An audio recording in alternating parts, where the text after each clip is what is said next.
Nós vamos ler do versículo 7 até o 16. Efésios 4, do 7 a 16.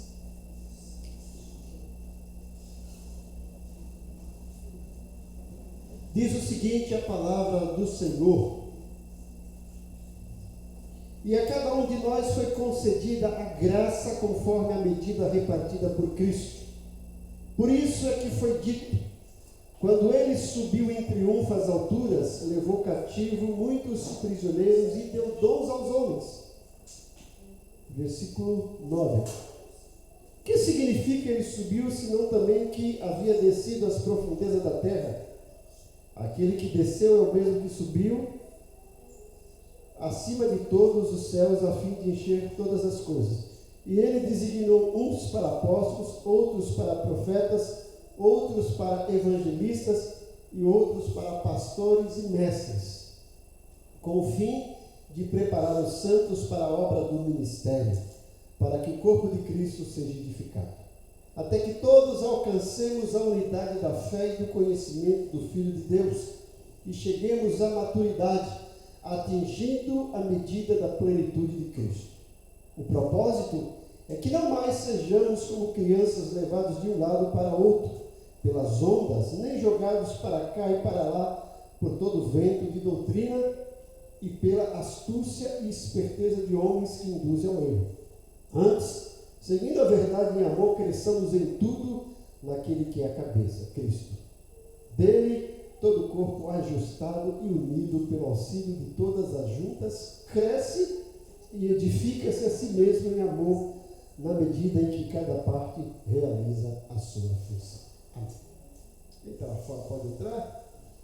Semana passada nós trabalhamos um pouco na Epístola aos Efésios, no capítulo 4, especificamente no versículo 1 ao versículo 6. E hoje continuamos trabalhando. A semana passada nós falamos sobre a unidade no relacionamento cristão. E o foco do nosso tema hoje, da nossa mensagem, da nossa pregação, é a unidade no serviço cristão. A semana passada eu falei que esse capítulo 4 de Éfeso, ou de Efésios, é um capítulo interessante quando a gente analisa, lê e vê a estrutura que Paulo deixou aí. Um capítulo que tem 32 versículos, e os primeiros 16 versículos Paulo vai falar sobre a unidade. E os últimos 16 versículos Paulo vai falar sobre santidade. Então, nos primeiros 16 versículos, versículo 1 a 16, Paulo fala sobre o nosso relacionamento horizontal. Eu e o próximo, meu irmão, meu patrão, meu empregado, meu vizinho, meus filhos, minha família, meus amigos, meus irmãos da igreja. E nesse relacionamento horizontal eu preciso de unidade. E os últimos 16 versículos Paulo fala sobre relacionamento vertical, eu e Deus. Para eu me dar bem com Deus, para eu me relacionar com Deus, eu preciso de santidade.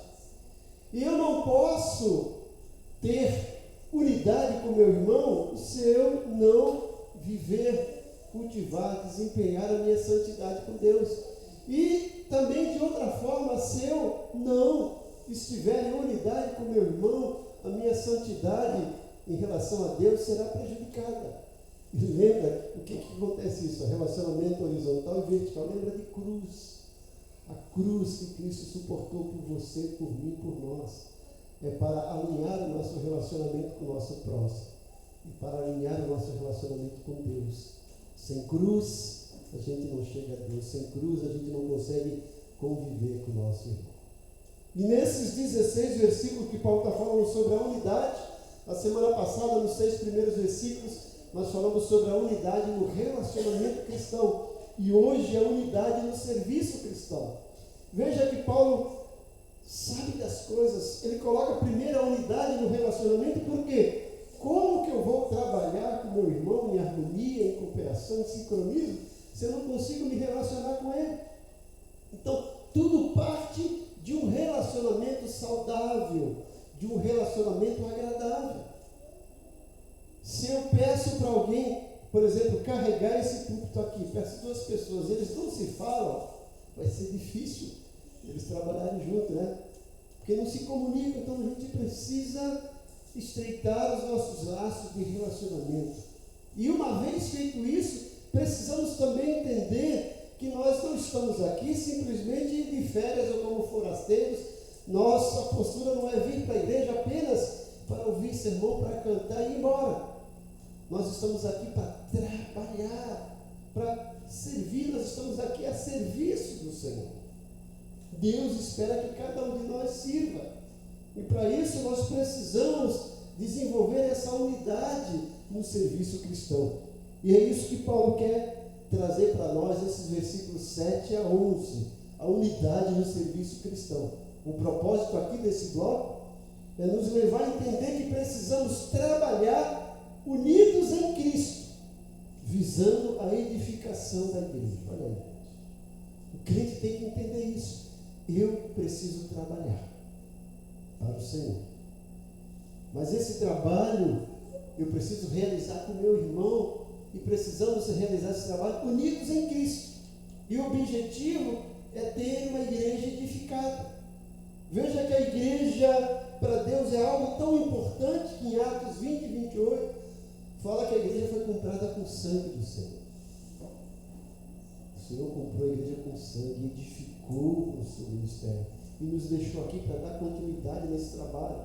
Paulo fala aqui mesmo em Efésios, no capítulo 3, que a igreja tem uma importância fantástica nesse mundo, que é através da igreja que as multiformes sabedorias de Deus se tornam conhecidas, não aqui nesse mundo, mas também nas regiões celestiais.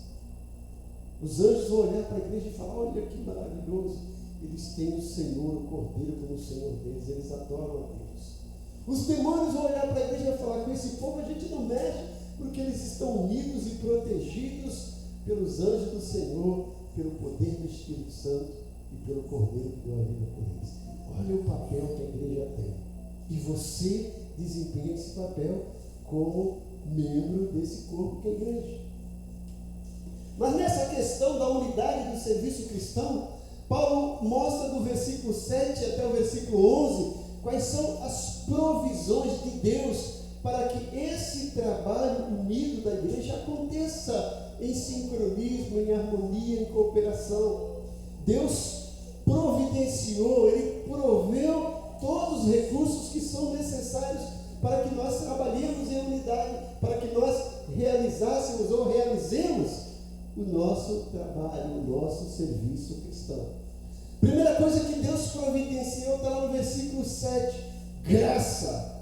Paulo começa aqui no capítulo 4, versículo 7, dizendo, olha: e a cada um de nós foi concedida a graça, conforme a medida repartida por Cristo. O que é graça, gente? Graça é um favor imerecido. É algo que Deus nos dá sem nós merecermos. Todos nós somos objetos, somos alvos direto da graça de Deus. Paulo até fala, aqui mesmo em Efésios, no capítulo 2, pois pela graça sois salvos por meio da fé. E isso não vem de vós, é dom de Deus. A graça é um dom de Deus. A graça é uma dádiva, é uma provisão de Deus para nós. Deus faz isso na nossa vida porque Ele nos ama, não que nós mereçamos, mas porque Ele nos ama. Somos salvos pela graça, somos edificados pela graça. Deus olha para nós e nos vê com graça. Lá no capítulo 2 de Efésios, Paulo fala que nós éramos antes de conhecermos a Jesus. Nós estávamos mortos nos nossos delitos e pecados. Era por natureza filhos da ira, estávamos afastados de Deus. Mas chega mais adiante, lá no versículo 4, Paulo fala: mas Deus, por causa do seu infinito amor, por causa da sua graça e da sua misericórdia, nos vivificou juntamente com Cristo. Então toda obra que Deus realiza na nossa vida é por causa da graça. A graça que nos alcançou, essa graça que a gente canta, mas às vezes não entende e não se apropria disso. Somos agraciados por Deus. E a primeira providência, a primeira provisão de Deus para que nós trabalhemos unidos em Cristo, visando a edificação da igreja, é a graça. Deus nos agraciou, nos deu a sua graça.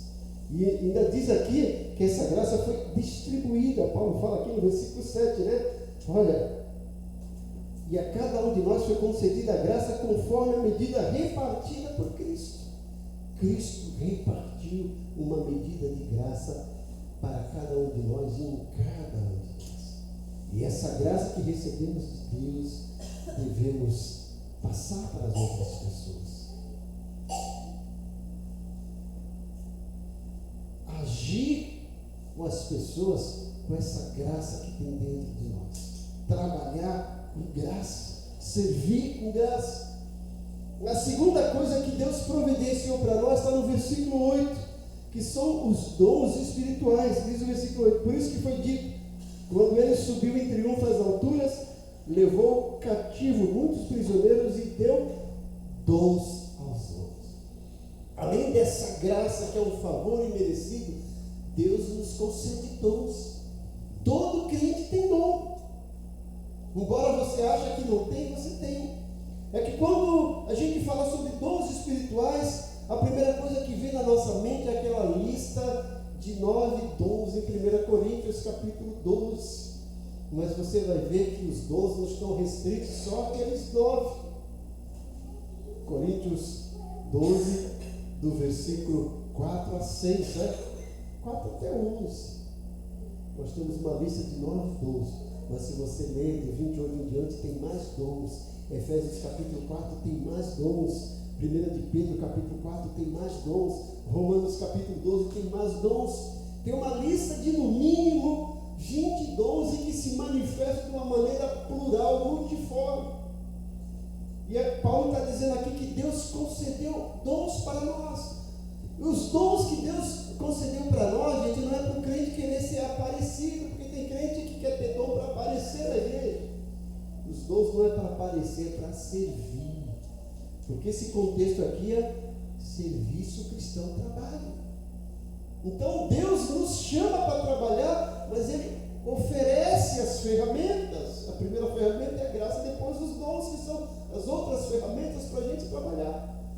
Tem pessoas que têm o dom de ouvir, porque nem todo mundo tem essa capacidade de ouvir. Tem pessoas que quando alguém começa a falar, você fala, meu Deus, deixa eu sair de pé. Somente aquela pessoa que fala muito, quando a gente vê de longe, a gente já está querendo dar meia volta, né?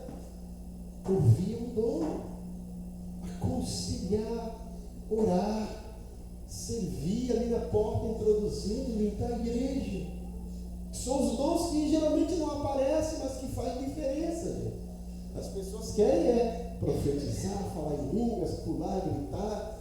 É isso que aparece. Mas Paulo fala em Coríntios: buscai com zelo os melhores dons. Plural, tem vários dons, mas existem aqueles que são os melhores. E eu falo que os dons melhores são aqueles dons permanentes que Paulo lista em Romanos capítulo 12, do 6 em diante. O dom da misericórdia, o dom da liberalidade, o dom de contribuição. Eu já vi campanhas em igrejas chamando as pessoas para receber dons, né? Quem quer receber dom de língua? Aquela filha enorme, né? Quem quer receber dom de profecia? Aquela filha. Quem quer receber dom de interpretar? Mas nunca vi nem ouvi nenhum pastor chamando alguém para receber o dom de contribuição.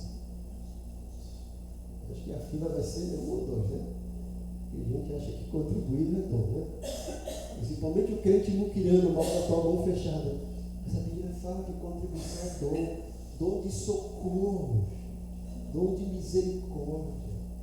São dons permanentes, dons que edificam a igreja. E Deus ofereceu para nós esses dons. E eu preciso me apropriar deles, eu preciso usá-los com o objetivo de trabalhar para a edificação da igreja, não para me mostrar. Então, a segunda provisão de Deus são os dons espirituais. A primeira é a graça. E a terceira provisão de Deus, nesse bloco, está no versículo 11, que eu chamo de dons ministeriais. Paulo fala, e ele mesmo concedeu uns para apóstolos, outros para profetas, evangelistas, pastores e mestres. São os dons ministeriais. Aquelas pessoas que são chamadas por Deus para exercer um ministério específico. Eu falo que são os dons da nossa mão. E eu falo que o pastor é o dedo polegar. O dedo polegar é o único que consegue tocar todos os outros dedos. Por quê? O pastor ele é um pouco de apóstolo, ele é um pouco de profeta, ele é um pouco de evangelista, é um pouco de mestre e continua sendo pastor.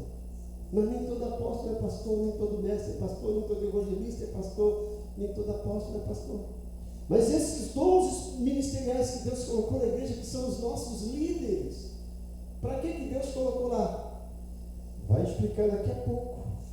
Que são os propósitos de Deus. Deus colocou essa equipe para capacitar você para exercer o seu serviço cristão, o seu ministério. Então, Paulo começa nesse versículo 7 ao versículo 11, mostrando quais são as provisões de Deus para que trabalhemos unidos, visando a edificação da igreja. No versículo 12, nós vamos ver os propósitos de Deus. Por que Deus te deu graça? Para que Deus te deu dons? Para que Deus deu na sua igreja esses dons ministeriais, essa equipe de liderança? Quais são os propósitos de Deus? Veja que eu coloquei no plural, propósitos, e não um propósito. O primeiro propósito, gente, é aperfeiçoamento dos santos. Está no versículo 12. Com vistas ao aperfeiçoamento dos santos, para o desempenho do seu serviço, para que o corpo de Cristo seja edificado. Então, Deus colocou essa equipe ministerial para aperfeiçoar cada um de nós. A função do pastor não é ganhar almas. Que isso, pastor? Sim, a função do pastor não é ganhar almas. Mas lembre que ele é pastor, mas também é uma ovelha, né? Eu falo que o pastor é um ovelhão, né? Ele é pastor, mas continua sendo ovelha. Ele vai ganhar alma também. Mas a função dele não é isso. A função dele é aperfeiçoar os santos. Quem que gera a ovelha? É pastor? É ovelha, certo? Mas a ovelha precisa dos cuidados do pastor para crescer sadia e para gerar mais ovelhas. Essa é a função do pastor, da equipe ministerial. Deus colocou essa equipe para aperfeiçoar cada um de nós. Ou seja, Deus está preocupado. Deus está interessado no seu aperfeiçoamento. Deus quer que você seja aperfeiçoado. Deus quer que você cresça. Deus quer que você se desenvolva e que não fique parado na vida cristã. Deus não chamou ninguém para ser crente Gabriela. E fala, eu nasci assim, eu cresci assim, você sempre é assim, sempre Gabriela. Não. No reino de Deus não existe crente Gabriela. Precisa crescer, desenvolver. Então Deus, o propósito de Deus a nos conceder esses dons, primeiramente para nos aperfeiçoar, para aperfeiçoar os santos, como diz o versículo 12. Segundo, para que cada um de nós desempenhe o seu serviço. Veja aqui o que diz o versículo 12. Com vista do aperfeiçoamento dos santos. Quem são os santos? É a Bia, a Rafael, a Márcia Novaes, a Márcia Cristina, a Bonifácio, a Fabiana, é a Lívia, a Solinda, a Valéria, a Ana, a Claudete, é a Dedê, é a Priscila. Cada um de nós somos os santos. Os santos precisam ser aperfeiçoados para quê? Para desempenhar o seu serviço cristão. Olha, para desempenhar o seu serviço. E algumas versões falam para desempenhar o seu ministério. Então, aos olhos de Deus, cada crente tem um ministério. Cada crente tem um trabalho. Precisa descobrir qual é o seu trabalho, qual é o seu dom, qual é a sua capacidade e desenvolver. Não ficar com o seu talento enterrado. Lembra que Jesus contou a parábola dos talentos? Para um ele deu 10, para outros deu 5 e para outros deu 1. Mas todos eles deu conforme a sua capacidade. E aquele que teve 10 produziu mais 10, opa, foi abençoado, né? Aquele que teve 5 produziu mais, foi abençoado. Agora aquele que teve 1, Senhor, enterrei o teu talento. Recebeu uma dúvida. Então, de acordo com toda a nossa capacidade, à medida que fomos aperfeiçoados por Deus, Ele vai nos abençoando e espera que cada um de nós desempenhe o seu trabalho. E eu sempre gosto de dizer, e isso não é apenas uma frase de impacto, um jargão evangélico, mas é uma verdade. Crente que não trabalha, dá trabalho. Porque o crente que está trabalhando nem percebe as coisas erradas que ele está se envolvendo, trabalhando. E Deus espera que cada um de nós desempenhe o nosso serviço, visando a edificação da igreja, que é o terceiro propósito de Deus, a edificação da igreja, a edificação do corpo. Repetindo o versículo 12: com vistas ao aperfeiçoamento dos santos, para o desempenho do seu serviço, para que o corpo de Cristo seja edificado. A graça que Deus deu, os dons espirituais que Deus te deu, essa equipe ministerial que Deus te deu, cada vez que você está sendo aperfeiçoado e desenvolvendo o seu ministério, o propósito de Deus é ter uma igreja edificada. Ou seja, você é responsável pela edificação da igreja. Não é só o pastor, não são apenas os líderes, cada um de nós tem a nossa responsabilidade de ter uma igreja edificada. Esses são os propósitos de Deus. Agora, quais são as perspectivas de Deus? Ou o resultado disso tudo? Está lá no versículo 13 ao versículo 16. A primeira perspectiva de Deus é esperar que cada um de nós tenha identidade cristã. Veja o versículo 13. Até que todos alcancemos a unidade da fé e do pleno conhecimento do Filho de Deus e cheguemos à maturidade. Deus deseja que cada um de nós exerça a nossa identidade de cristão. O que significa isso? Deus espera que cada um de nós seja semelhante a Jesus. Ele veio e nos deu exemplo. Por isso que hoje na escola dominical nós vimos lá no capítulo 2, Paulo escrevendo para a igreja de Filipos: que haja em vós o mesmo sentimento que houve em Cristo Jesus. Paulo fala, tem um modelo que é Jesus. Eu espero que cada um de vocês siga esse exemplo, siga esse modelo. Deus deseja que cada um de nós, cada dia mais, sejamos parecidos com Jesus. Paulo fala em Romanos 8, 28 e 29. A gente gosta do 28, né? Sabemos que todas as coisas cooperam para o bem daqueles que amam a Deus. Perdendo o versículo 29, né? Aqueles que foram chamados. Eles que foram justificados para serem conforme a imagem do seu Filho, para que ele seja o primogênito. Nós somos chamados por Deus para sermos conforme a imagem do seu Filho. Ser cristão é ser parecido com Jesus. Ser cristão é ter identidade de Cristo. Paulo diz para os crentes da Galácia, em Gálatas capítulo 4, 19, ele fala assim: meus filhinhos, por quem sinto de novo as dores de parto, até ver Cristo formado em vós. Paulo queria ver Cristo formado na vida dos crentes da igreja da Galácia. Deus quer ver Cristo formado na nossa vida, agir como Jesus. Hoje de manhã eu desafiei quem estava na escola bíblica dominical para ler aquele livro. Quando eu li esse livro, me impactou. Chama-se livro Em Seus Passos, o que faria Jesus? Leia esse livro, você vai ficar impactado. Eu fiquei desmontado quando eu li. Eu falei, meu Deus, eu estou tão longe de ser crente. Quando eu olho para esse livro, eu não sou ninguém. Mas esse livro é um desafio, um alerta, mas é um estímulo para a gente imitar a Cristo. Então, na primeira perspectiva de Deus, deseja que nós tenhamos, alcancemos a identidade cristã, usemos essa identidade cristã. A segunda perspectiva de Deus é que nós alcancemos a maturidade cristã. Deus deseja que sejamos pessoas maduras, crente maduro. Ainda aqui no versículo 13, né? O propósito, 13. Até que todos alcancemos a unidade da fé e do conhecimento do Filho de Deus e cheguemos à maturidade. Deus quer que a gente conheça cada vez mais Jesus, e esse conhecimento de Jesus se desenvolva para a gente cada vez mais alcançar a maturidade e se tornar maduro. Porque o crente que é imaturo, ele se zanga facilmente, ele tem aquela instabilidade, qualquer coisa ele não vai na igreja. Já viu? A gente tem desculpa para tudo. Como eu falo aqui, a gente culpa a igreja de tanta coisa, mas a gente não culpa a nossa vida, a nossa família, os nossos vizinhos. Não vou na igreja porque está cheio de hipócrita. Mas ele não chega lá no trabalho e fala assim: ô chefe, está baixando a minha carteira que eu vou embora porque está cheio de funcionário hipócrita aqui. Ele faz isso?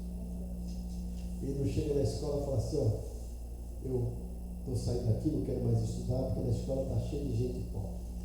Ele não muda do bairro dele porque está cheio de vizinho hipócrita. Ele não chega no cartório e fala assim: tira meu sobrenome porque na minha família tem um bocado de gente hipócrita. Não faz isso. Acho que a igreja ele faz, né? Porque isso é hipocrisia. O crente maduro, ele suporta a adversidade, ele sabe se colocar. Ele entende que as adversidades é para torná-lo cada vez mais forte, mais consistente. E Paulo fala: até que todos cheguemos à perfeita varonilidade, varão perfeito, a maturidade de Cristo. Deus espera que cada um de nós atinja a maturidade. Outra coisa que na perspectiva de Deus é que tenhamos estabilidade doutrinária. Veja o versículo 14. O propósito é que não sejamos mais como crianças, levadas de um lado para o outro pelas ondas, nem jogados para cá e para lá, por todo o vento de doutrina e pela astúcia e esperteza de homens que induzem ao erro. O crente maduro, ele vai ter estabilidade doutrinária. Não vai ser levado por essas heresias que estão sendo ensinadas aí, gente. E cada coisa que a gente vê, né? Por isso que é perigoso o crente ficar em casa, né? Eu vou assistir culto pela internet, ele pega lá doutrinas erradas, um bocado de gente aí, usando o nome de Deus, ensinando tanta besteira, tanta coisa errada, causando escândalo para o Evangelho, e o crente que não tem estabilidade doutrinária vai nessa. Se você pegar, gente, sermões na internet, culto em igreja, você ficar falando de tanta coisa que se prega, que se ensina, e que não tem respaldo bíblico. Tem uns camaradas aí dizendo que é Jesus, tem um colombiano dizendo que é Jesus que apareceu. Tem um camarada até aí que faz tanta coisa em nome de Deus, mas estão dizendo que o Elias que ressuscitou. Vai ler a Bíblia, gente. Tem um aí que fala que é o Filho de Deus, Jesus, não é o Henry, né? Eu falo, esse camarada escolheu o nome certo, o Henry, né? Isso aí é um besterol, né? E ainda tem seguidores que vão, porque não tem estabilidade doutrinária.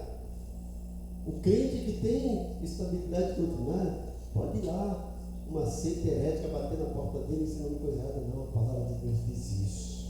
A palavra de Deus diz isso. Eu aprendi na igreja, toda a escola dominical, eu leio a Bíblia, a palavra de Deus diz isso. Jesus disse: conhecereis a verdade vos libertará. O crente que está firme na verdade não se deixa levar por esse vento de doutrina, não é como criança levada de um lado para o outro. Ele tem a sua maturidade espiritual e exerce isso com estabilidade doutrinária. Outra coisa que na perspectiva de Deus está no versículo 15, que é o desenvolvimento da nossa vida cristã. Nós não podemos apenas descontentar e sermos crentes salvos, precisamos desenvolver a nossa vida cristã, desenvolver a nossa salvação. Paulo, escrevendo para os Filipenses no capítulo 2, versículo 3, ele fala: olha, desenvolvei a vossa salvação. Antes crescer em tudo daquele que é o cabeça. E aqui no versículo 15 ele diz isso: antes, seguindo a verdade em amor, cresçamos em tudo naquilo que é cabeça, Cristo. Então Deus espera que a gente cresça, que a gente se desenvolva na vida cristã e não fique só naquela mesmice. Lá em Hebreus fala daquelas pessoas que ainda estão tomando leite espiritual e que já estavam no tempo de estarem tomando o alimento sólido, mas ainda estão naqueles rudimentos de batismo, ainda tomando leite espiritual. O crente precisa se desenvolver e desenvolver a sua vida cristã. E aí no versículo 16 nós temos duas perspectivas de Deus. A primeira perspectiva é que agora O crente que sabe da sua identidade cristã, o crente que está buscando a sua maturidade, o crente que tem a sua estabilidade doutrinária, que está desenvolvendo a sua vida cristã, ele trabalha na igreja com seu irmão em cooperação e harmonia. Veja que ele diz no versículo 16: dele todo o corpo. Quem é o corpo? A igreja somos nós. Mas precisa estar bem ajustado e pelo auxílio de todas as juntas. Olha aí. Cresce e edifica-se a si mesmo em amor, na medida em que cada parte realiza a sua função. Veja que Paulo fala todas e cada parte. Então, o que Paulo está falando é que Deus espera que cada um de nós exerça a sua função e coletivamente trabalhemos em cooperação e harmonia na igreja. E a última perspectiva de Deus, que ainda está aqui nesse versículo 6, no versículo 16, é o crescimento e edificação da igreja. Olha lá. Cresce e edifica-se a si mesmo em amor. Deus quer que a igreja cresça numericamente. Membros. É um crescimento quantitativo de quantidade. Mas Deus quer também que a igreja cresça em qualidade. O crescimento qualitativo, que é edificação. Quando o crente cresce, quando a igreja está uma igreja edificada, uma igreja está doutrinariamente estabilizada, o crente está se desenvolvendo. Um crente chamado José, e da igreja chamava ele de Zezinho. Ele se converteu depois de 3 meses.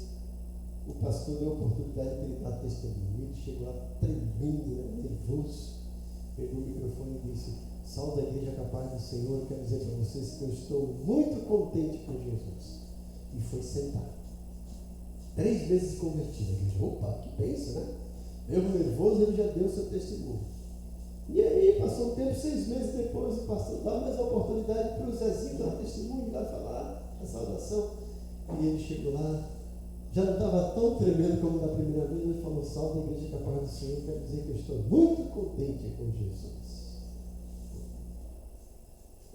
Segunda vez, passa um ano, e dá mais uma oportunidade para ele chegar lá: salve a igreja capaz do Senhor, eu quero dizer para a igreja que estou muito feliz com Jesus.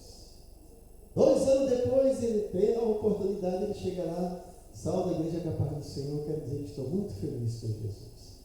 E aí fica a pergunta: ele está muito feliz com Jesus? Será que Jesus está muito feliz com ele? Porque ele não cresceu, não se desenvolveu, só sabe dizer que está feliz com Jesus. O crente precisa se desenvolver. Pedro fala: antes santificai a Cristo em vossos corações e está sempre preparado para responder com temor e temor a razão da esperança que é em vós. O crente precisa crescer, precisa se desenvolver para que a igreja seja edificada. Essa é a expectativa de Deus e a perspectiva de Deus, ter uma igreja edificada. Então, gente, à luz desse texto, Deus espera que nós trabalhemos unidos em Cristo, visando a edificação da igreja. Para isso nós temos as provisões de Deus. Ele deu graça, concedeu dons e nos deu os dons ministeriais.